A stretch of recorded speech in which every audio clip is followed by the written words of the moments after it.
For headlines on China and more, we go to our good friend whom we haven't seen in a while. It's a new year, new him, Stephen Yates, foreign policy expert from the Bush administration. And you can follow him on Twitter at YatesCom. Stephen, always good to see you. Hope you had a wonderful new year. Thank you for joining us this glorious Monday. I got to get your thoughts initially on these ongoing diplomatic discussions between the United States and Russia. I don't think we're going to get anything this week. I'm right there with you, Dana. But you know how much I love Europe and diplomats and all that they do together. They really just are the foundation on which the world turns round.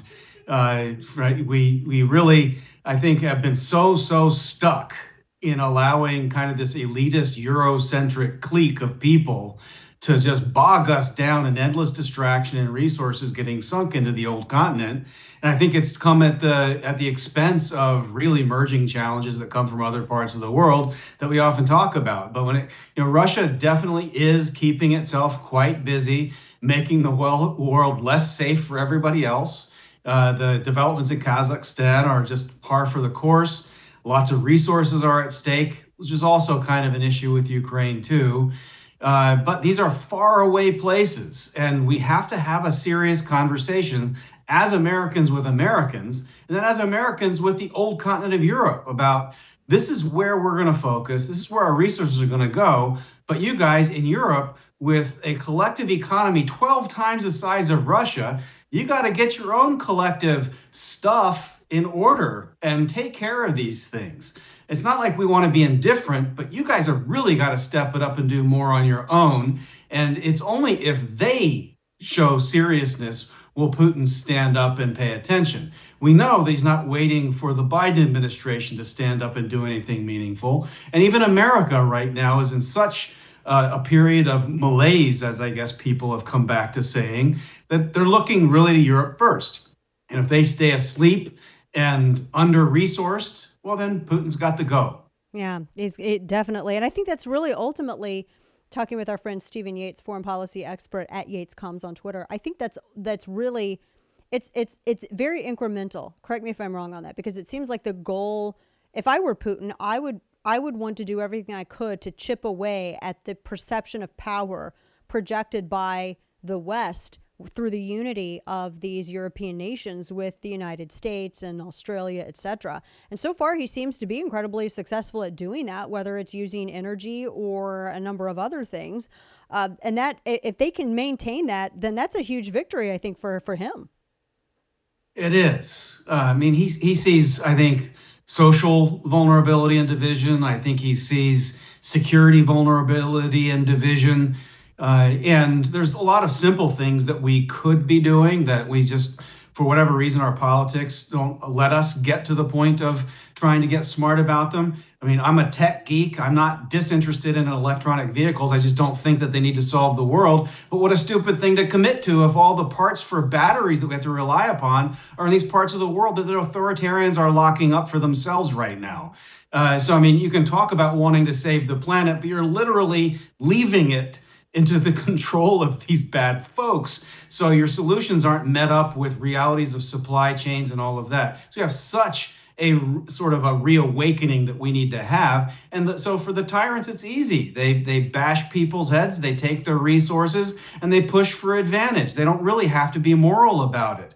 And so I'm hopeful that I think a realignment in America is underway. I think that the policies of the last administration that focused more on America first for kind of realigning what a purpose of our alliances are and the balance of responsibilities, that was a really good down payment. We've got to get back to seeing that through. So, the Secretary of State talking about NATO, I don't think sends shivers up anybody's timbers in Russia.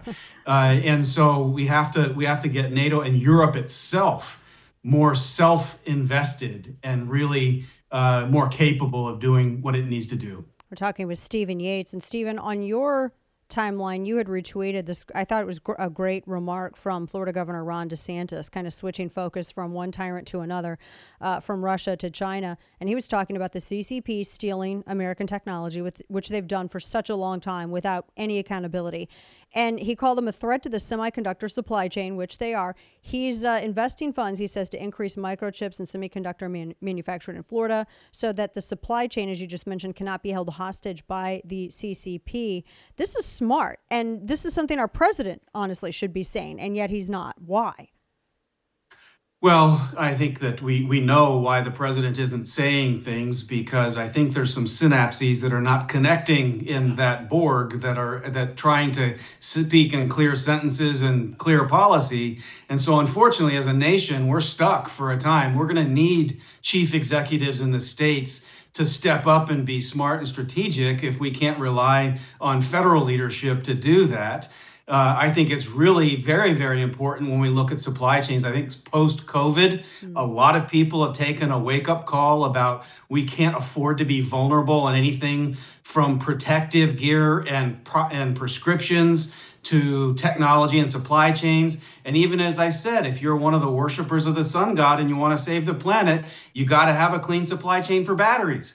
And so you got to have all of these things. And so I congratulate Governor DeSantis and any other governor that wants to step up in a serious way to say, hey, bring the technology, bring the manufacturing. We'll have a sane, free regulatory environment to bring the jobs, bring the technology. But basically, we're not going to allow our population in the most advanced, freest country in the world, at least until recently, to be held back by dependence on a communist party supply chain or energy from other parts of the world. And Stephen, too, I was reading this last week. I think it was Thursday when I was looking at this, because you and I have talked about Belt and Road Initiative before with China. And when you look at the expansion that China has undertaken, looking at rare earth elements, etc., I was reading a couple of stories that were citing new contracts that Latin American countries had signed with China. But this is tech, looking at expanding, I guess, their broadband and any other kind of tech resources. It's basically Belt and Road Initiative without it being called that, right on America's doorstep. What can you tell us about this, and what is the best way to counter that growing influence in Latin America? Because China's, very much looking to get a greater foothold there. Yeah, that's part of a long-standing narrative that's been out there about China having somewhat a creeping authoritarian or mercenary type influence in our own hemisphere. Of course, post 9/11, we were somewhat distracted, maybe with just cause, to look at Iran and terrorist networks and narco trafficking and things like that, all of which I care about too. But China kind of crept into that mix. And a lot of that was more on the heavy manufacturing side of things. They might build a stadium or a hospital or a school or a road or something like that. And it would get some goodwill and have some jobs. But that's kind of what Belt and Road and what things in Latin America had been. And so that would have some competition with American influence. The difference with tech is actually multifold. Number one, China exports the means of authoritarianism, monitoring, and control when it does these kinds of things. It gets massive metadata and maybe even more specific data on users around the world, which it can use for all kinds of creepy things. But it also is exporting the means for governments and corporations to control people also. The second thing it does is it really changes the orientation of the supply chain away from America and more towards Asia.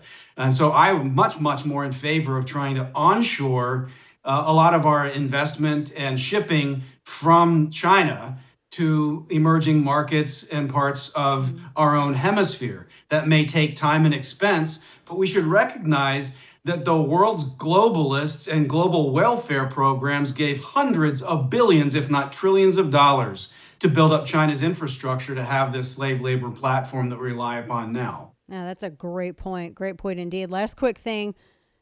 Turkey changed their name because literally, according to reporting, they changed their name from Turkey to Turkey. They added an I and switched the spots of Y and E. And they said it was because when you Google Turkey, the bird comes up. That honestly, I swear to you, hands to sky, that is one of the reasons that they gave. I just think that maybe they got bigger problems. Well, I'm going to walk right into this. I know I'm going to get some flack for the way I talk about such things, but I'll remind people that I am one of those rare bilingual folks that was born in America and does speak fluently another language. At the same time, Americans are not super great about adopting fancy ways of pronouncing other countries' names. And even when we have experiments, I think we talked about before about Burma and Myanmar, and people sort of get kind of whipsawed about, what country are we talking about here? And I don't think a lot of Americans wake up in the morning wondering about the country of Turkey. In fact, I think if we did a jaywalking segment and asked 10 people coming down the road, what is Turkey? 0 out of 10 would suggest it's a country, and they would think it's a lunch meat. And so there's not really going to be, I think, success in this great propaganda and PR coup of changing an umlaut or some other kind of mark on the name of a country that is in a faraway place. I think they'd be far better off trying to settle what the heck is going on with inflation, corruption, and other problems in their own country, and maybe be a good ally to the continent in which they reside. There you go, right there. Stephen Yates at YatesComs on Twitter. Always good to see you, my friend. Happy New Year. So good to see you this new year. Thank you. Happy 22. Thank you, Dana. Yes, sir.